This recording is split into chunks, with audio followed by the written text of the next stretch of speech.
world often rife with criticism and skepticism, India's recent success as the host of the G20 summit has managed to silence its critics on multiple fronts. This monumental event not only shattered preconceived notions but also showcased a new India that is at the forefront of global leadership. India has chosen to respond to such pointless criticism and pessimism with success on every front. Success that reflects the intention of its leadership. Success that silences naysayers. India's success is deeply entrenched in the philosophy of सबका साथ, सबका विकास, सबका विश्वास, सबका प्रयास. Hello and Namaste. I am Richa Dwivedi and this is The Bottom Line.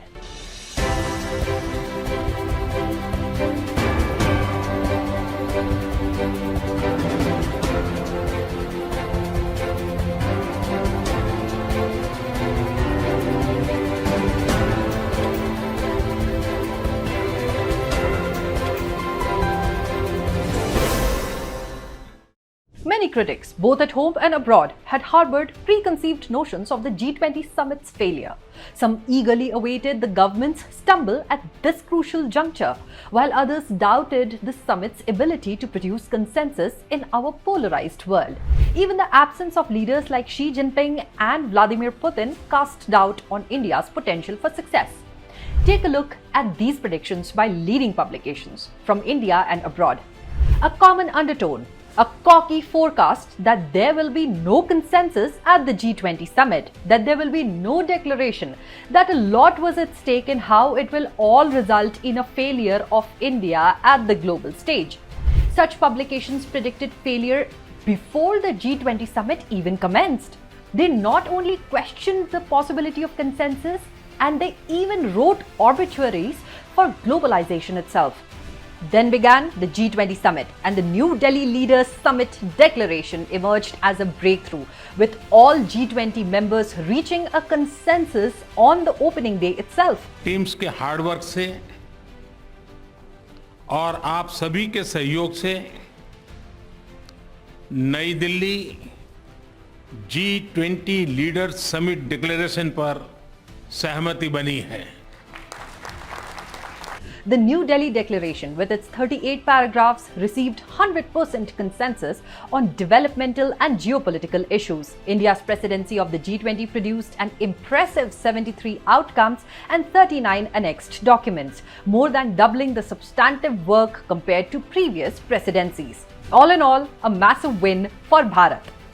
Almost instantly, people began reminding these publications, and rightly so, of their irrelevance, of their ineptitude in underplaying India's diplomatic prowess. US President Joe Biden acknowledged the G20's effectiveness, stating that it can still drive solutions to pressing global issues. A European Union official stated it was India's strong leadership that led to a consensus on the New Delhi Declaration. Turkey's President Recep Tayyip Erdogan highlighted India as a significant trade partner in South Asia, emphasizing the potential for economic collaboration. So, while naysayers ate crow, India's leadership earned well-deserved recognition and praises globally. One Earth, One Family, One Future. The theme of G20 this year drove the conversations and outcomes. Prime Minister Modi's idea of human-centric development echoed throughout. India's DPI infrastructure served as a model for the world to emulate. In fact, it is crucial how India's political landscape underwent transformation over the years that resulted in India's global standing today. Instead of adhering to Western ideological divides, Prime Minister Modi shifted the focus to issues that resonated with the Indian people. Despite being labelled as a conservative leader, Prime Minister Modi championed progressive causes such as women and youth empowerment, innovation, and technological advancement. Prime Minister Modi initiated dialogues and participation in governance, connecting with the grassroots and addressing the aspirations of the people. Despite attempts to malign his image as a leader of a Hindu nationalist party, Prime Minister Modi consistently emphasized development, progress, innovation, and cooperation through Jan Bhagidari. Prime Minister Modi's Sabka Saath, Sabka Vikas, Sabka Vishwas, and Sabka Prayas approach tackled long-standing issues. Initiatives like Pradhan Mantri Jan Dhan Yojana ensured financial inclusion, while the Swachh Bharat mission addressed sanitation needs. The electrification of villages, housing for the poor, clean cooking gas connections, and health insurance coverage were some of the government's efforts to uplift the nation. Schemes like PM Kisan supported small and marginal farmers, while Skill India and Startup India transformed youth into job creators. Women empowerment evolved into women-led development through initiatives like Mudra Yojana, Stand Up India, and STEM education opportunities. Prime Minister Modi consistently championed the idea of India first. Operations like Operation Ganga and Vande Bharat mission showcased India's commitment to safeguard its citizens irrespective of their background. The Har Ghar Tiranga campaign celebrated India's independence, while achievements in space exploration, vaccination drives, and poverty reduction spoke volumes about the nation's progress. Prime Minister Modi's use of social media revolutionized communication, making it a powerful tool for spreading the message of development. India's transformative journey defied conventional stereotypes. Initiatives like Jam Trinity, the abrogation of Article 370 and 35A in Jammu and Kashmir, Startup India, Swamitva scheme, and many others have propelled India onto the global stage as a forward-looking, innovative, and progressive nation. So where does the criticism stem from? And does it hold any merit at all? Moving on, when it comes to foreign policy as well, detractors have made baseless assertions about India's foreign policy decisions, casting doubts and spreading skepticism. Let's take a closer look at these groundless criticisms and expose their flimsy foundations. Look at this headline: 4 wasted years in India's neighborhood policy. Let's debunk this. India prioritized strengthening ties with its neighbors through initiatives like the Neighborhood First policy. Relations with Nepal, Bhutan, Bangladesh, Maldives, and Sri Lanka have improved significantly. Successful handling of boundary disputes, cross-border projects, and humanitarian assistance underscore India's commitment to regional stability. So, were these years truly wasted, or were these critics merely clutching at straws?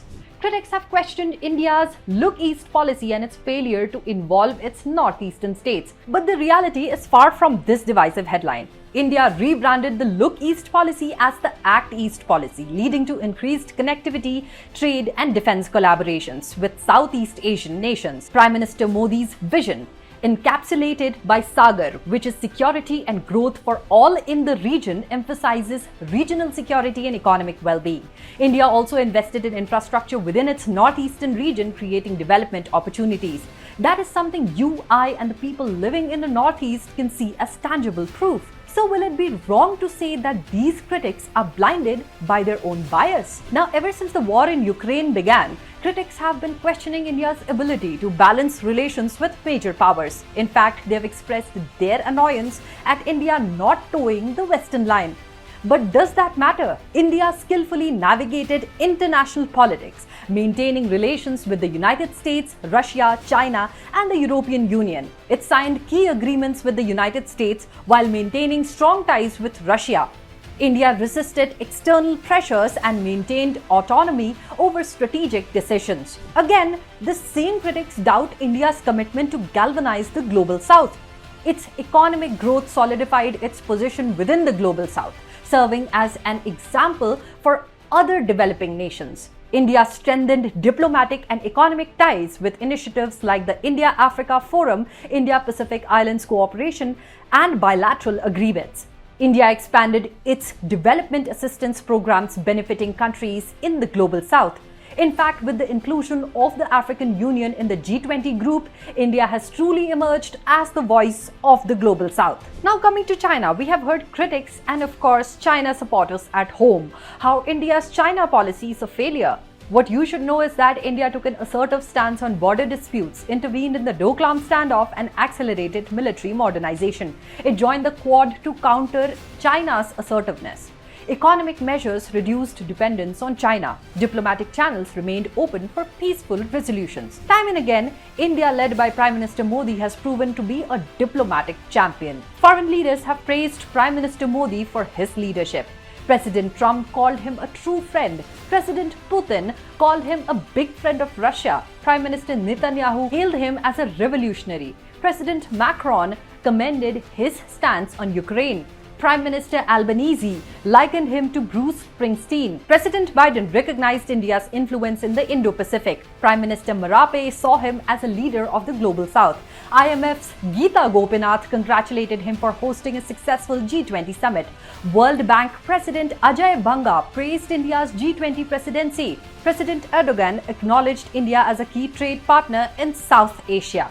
So, amidst these accolades, can the critics' doubts still hold ground? India's remarkable journey, coupled with its resounding success as the host of the G20 summit, has silenced critics both at home and abroad.